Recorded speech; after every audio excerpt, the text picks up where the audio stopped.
Hi there. These comments are for NU, and I am Michael from OTC Online TOEFLcourse.com. I'm getting ready to listen to your speaking response, and I'm also going to apply to the last email you sent me. So you are excited about YS, right? YS getting the 28, the 106. And honestly, you are really right there with her. You're following in her footsteps. I think that you're the next student in my course this month to graduate. I think that I'm really counting on you. I feel really good about your speaking, your overall language use, topic development. You're really going in the right direction. So you can do this. And the next YouTube video is going to be about you getting 28 on the speaking. How about 29, maybe even 30, right? Shoot for the top. Go as high as you can get. Okay, so let's take a look. You say, hi, Michael. This is you want to say here, independent speaking task, right? Please listen to it. What characteristics do you think make someone a good parent? Explain why these characteristics are important to you. Okay, so I'm getting ready to listen to it. Maybe one more thing, too. Okay, I got it. So we have the independent speaking rubrics right here. And let's get the practice test going Make here. someone a good parent. In my opinion, the most important characteristics that make someone a good parent are spending time with their child as well as teaching them moral values of life. For instance, I remember during my childhood days, my father often used to read me a storybook through which he taught me various moral values of life, such as to treat everyone equally and to differentiate between good and bad. These values really helped me to become a strong individual that I am today. In addition, my mother, who was a good artist, took out special time over the weekends so that she can teach me painting as well as calligraphy. And even today, when I teach those skills to my daughter, it reminds me how my parents valued our time together, which really helped to make our bond so strong. All right, thank you. Thank you for getting. I like how you start with so much energy.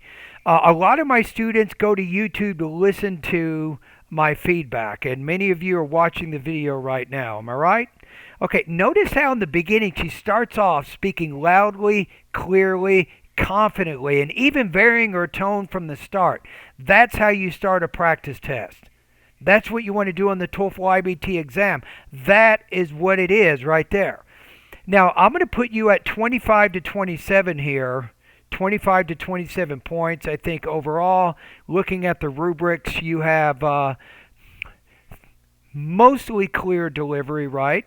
I think you have pretty good control of your language use. However, when I listen to it a little bit more closely, I may uncover some problems with verb tenses. Maybe. I think I might. And then maybe with topic development, you had some minor. No, topic development was good. I liked your examples, your organization, and so on. So 25 to 27 points. Here we go again. In my opinion, the most important You don't even have to say, in my opinion, just say the most important characteristic. characteristics that make someone a good parent are spending time with their child as well as teaching them moral values of life. Now, if you want to talk about teaching more values first in the first party response, maybe make that point first and then talk about spending time second. So the order that you present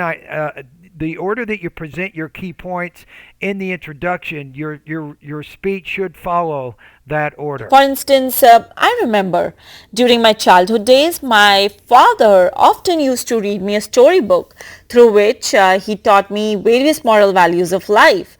Good. Now, I like how you're using that specific example. It's very effective. So, your strategy is to state two reasons and then give two examples to illustrate those reasons.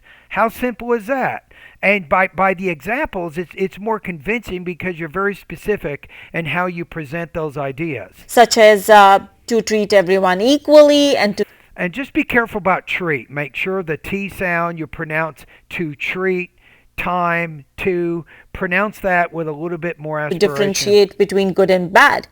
I like that word differentiate. Very strong verb there. Not a common verb, at least among non native speakers. And even native speakers don't use it as a verb that much. These values really helped me to become a strong individual that I am today.